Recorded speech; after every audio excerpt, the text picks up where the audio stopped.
आज की इस वीडियो के अंदर हम बात करने वाले हैं अभी हाल ही में रिलीज होने वाली बॉलीवुड की लेटेस्ट मूवी बॉर्डर 2 के बारे में।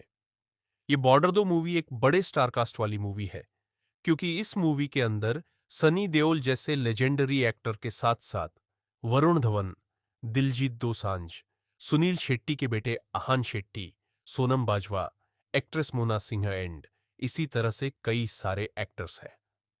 इसीलिए आज की इस वीडियो के अंदर मैं इस पूरी मूवी की स्टोरी को आप सभी के लिए एक्सप्लेन करने वाला हूं ताकि आप सब घर बैठे इस मूवी की स्टोरी को जानकर एंजॉय कर सके।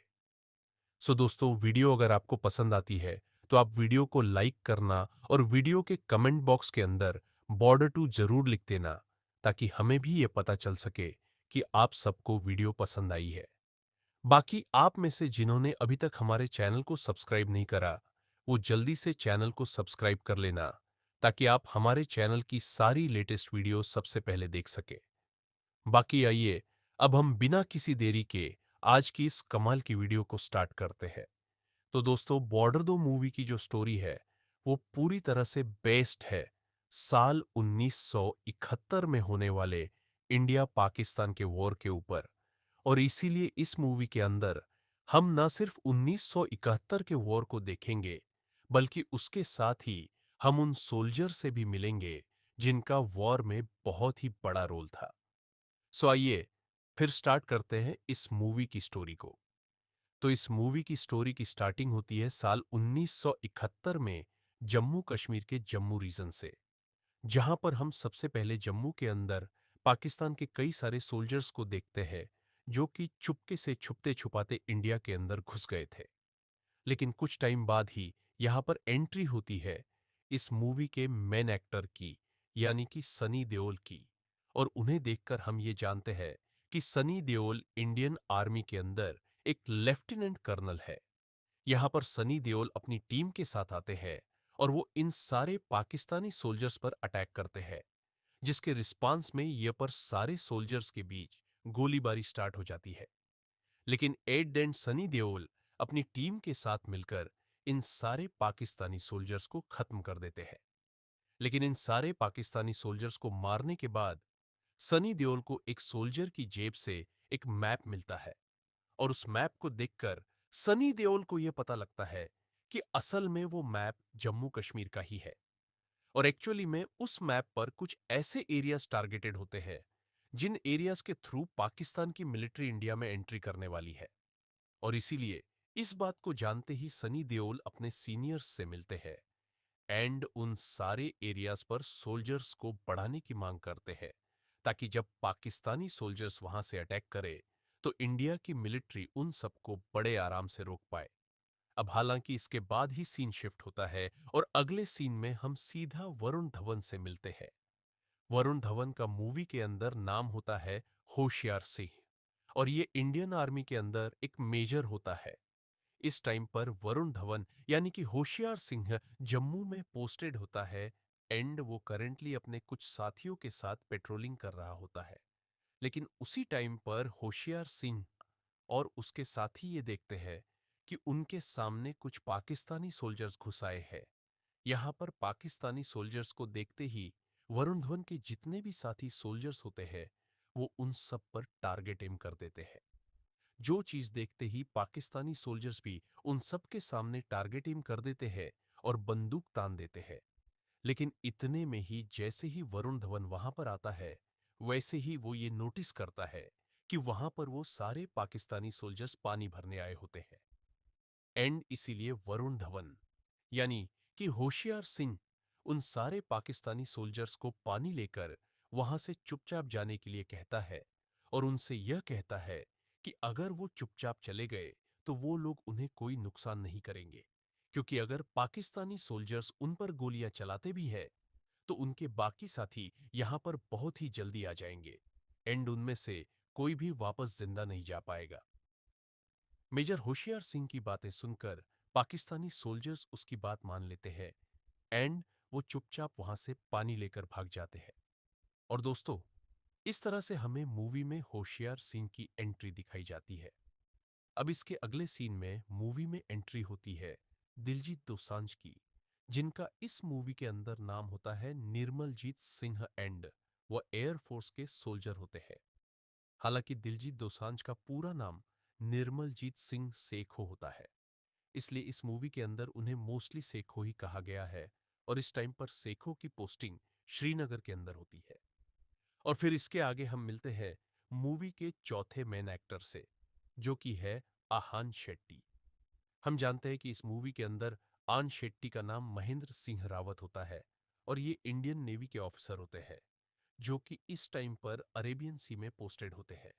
और फिर इस तरह से इन सभी एक्टर्स के इंट्रोडक्शन के बाद हम फिर से वरुण धवन को देखते हैं, जो कि जम्मू रीजन में अपने सीनियर को आज होने वाली सारी वारदात बताते हैं कि वो लोग किस तरह से पाकिस्तानी सोल्जर्स के आमने सामने आए। जो बात सुनते ही सीनियर ऑफिसर ये समझ जाता है कि अब पाकिस्तानी सोल्जर्स काफी ज्यादा एक्टिव हो चुके हैं और इसीलिए हो ना हो वह बहुत ही जल्दी हमला करने वाले हैं। लेकिन फिर दोस्तों, इसके बाद ही वरुण धवन अपने बैरिक के अंदर आता है एंड वहां पर आकर अपनी एक पुरानी फोटो निकालता है, जिस फोटो के अंदर हम ये देखते हैं कि उस फोटो के अंदर वरुण धवन, दिलजीत दोसांझ और आहान शेट्टी तीनों एक साथ होते हैं, यानी कि होशियार सिंह, सिखो और रावण। और ऐसा होने के ठीक बाद ही कहानी एक फ्लैशबैक में जाती है और हम पूरे 10 साल पहले का टाइम देखते हैं। ये टाइम होता है साल 1961 का, जहां पर हम देखते हैं नेशनल वॉर एकेडमी को। इस नेशनल वॉर एकेडमी के अंदर हमें यह पता लगता है कि यहां पर बेसिकली आर्मी, नेवी और एयरफोर्स के ऑफिसर्स को एक साथ तैयार किया जाता है।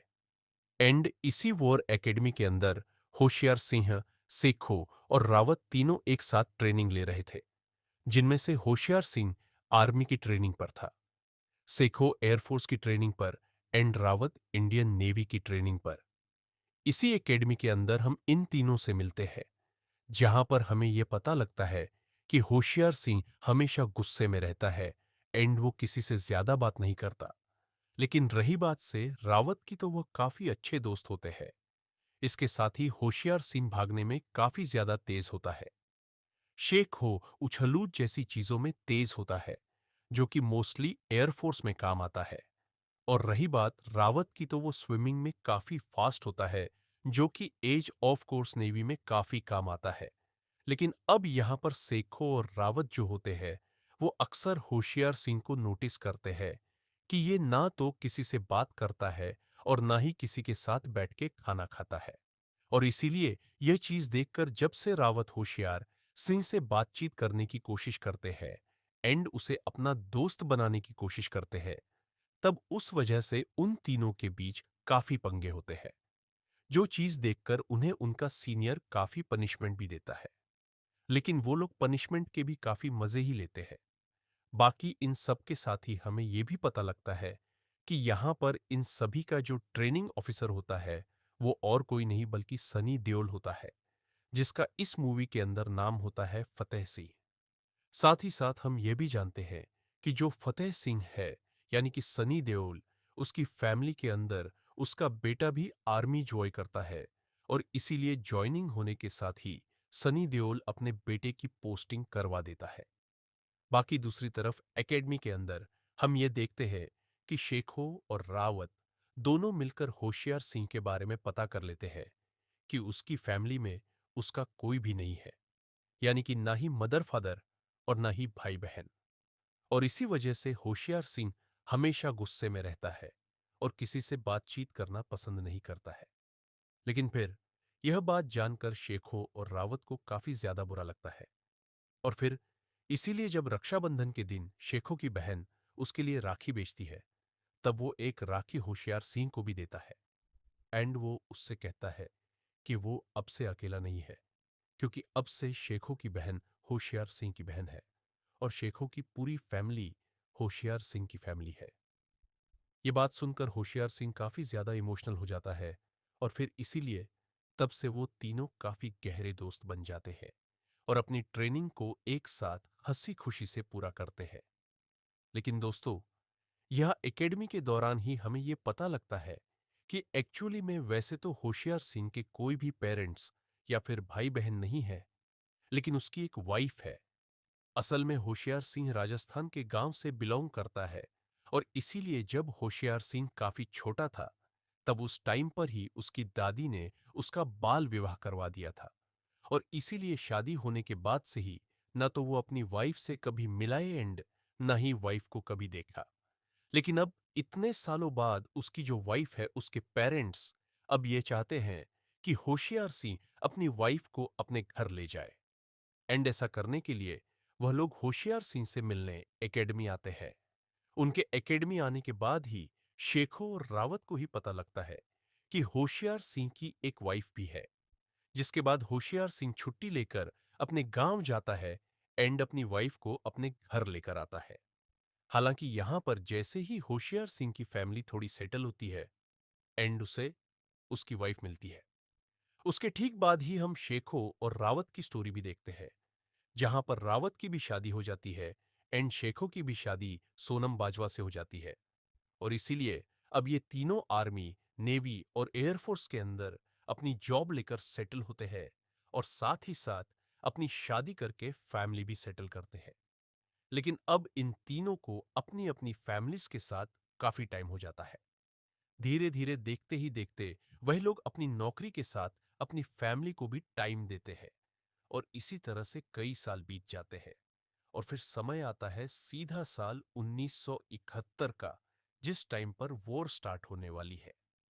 एंड इसीलिए हम ये देखते हैं कि इन तीनों को ही बुलावा आता है, जहां पर इन तीनों को पता चलता है कि अब बहुत ही जल्द इंडिया पाकिस्तान के बीच वॉर स्टार्ट होने वाली है और इसीलिए वॉर में हिस्सा लेने के लिए ये तीनों अपनी ड्यूटी निभाने निकल जाते हैं।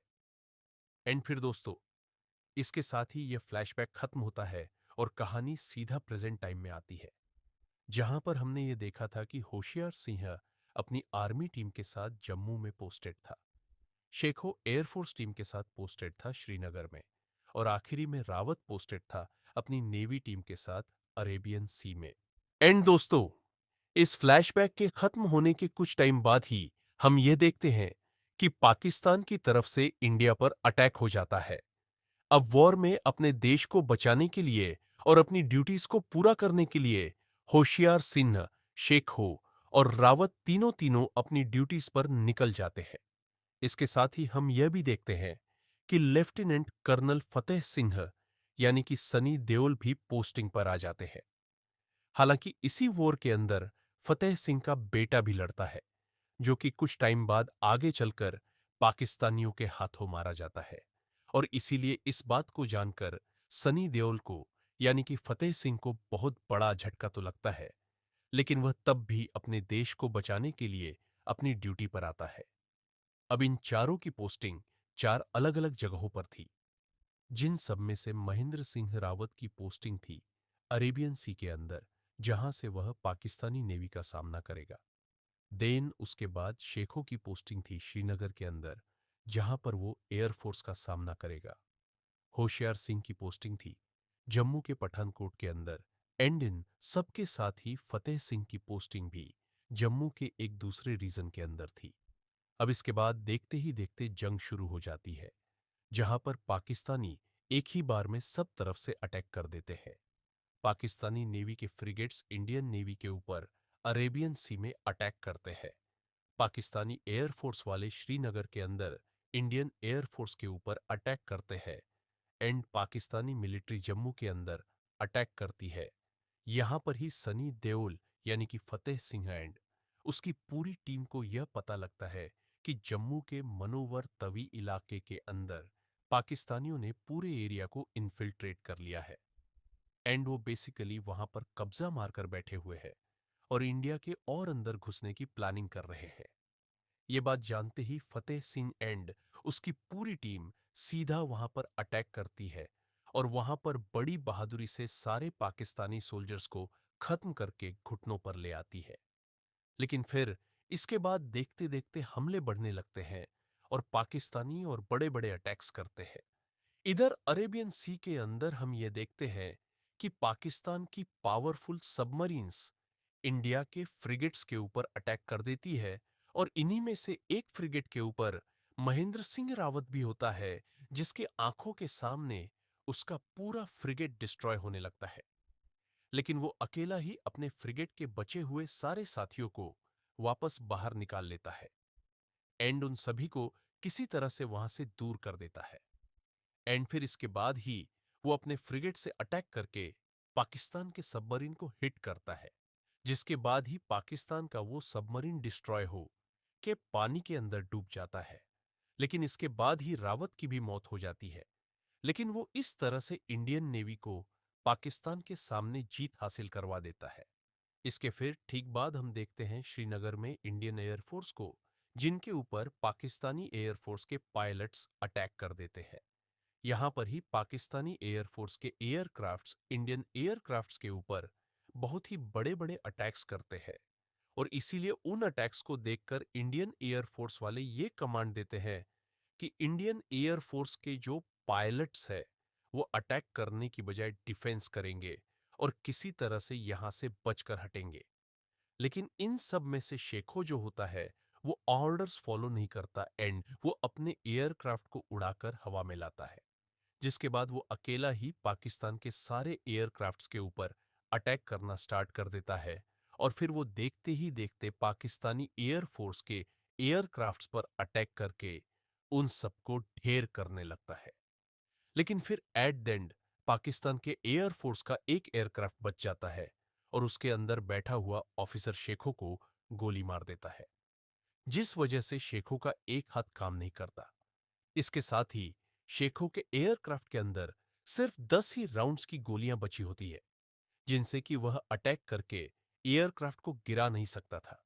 और फिर इसीलिए एट देन शेखो यह फैसला करता है कि वह उस पाकिस्तानी को वापस भागने नहीं देगा एंड वो उसके एयरक्राफ्ट से टकराकर उसे डिस्ट्रॉय करेगा, जिसके बाद वह बिल्कुल ऐसे ही करता है एंड वो अपने एयरक्राफ्ट को उस एयरक्राफ्ट से टकरा देता है, जिस वजह से पाकिस्तान एयरक्राफ्ट के अंदर आग लग जाती है एंड वह वाला एयरक्राफ्ट भी डिस्ट्रॉय हो जाता है।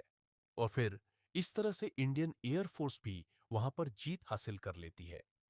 लेकिन दोस्तों, अब क्योंकि पाकिस्तान के एयरक्राफ्ट के ऊपर अटैक करने की वजह से शेखों का खुद का एयरक्राफ्ट भी बहुत ज्यादा डैमेज हो जाता है, इसीलिए उसका एयरक्राफ्ट भी जम्मू के किसी पहाड़ में जाकर टकरा जाता है और मे बी शेखों की भी मौत हो जाती है।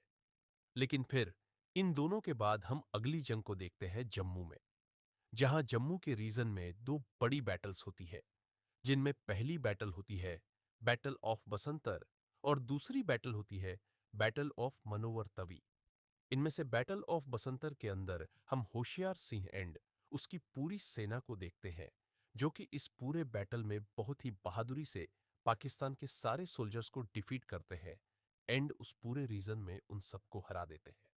इसके साथ ही बैटल ऑफ मनोवर तवी के अंदर फतेह सिंह लीड करता है, यानी कि सनी देओल एंड वो अपनी पूरी टीम के साथ मिलकर वहां पर भी जंग को जीत लेता है।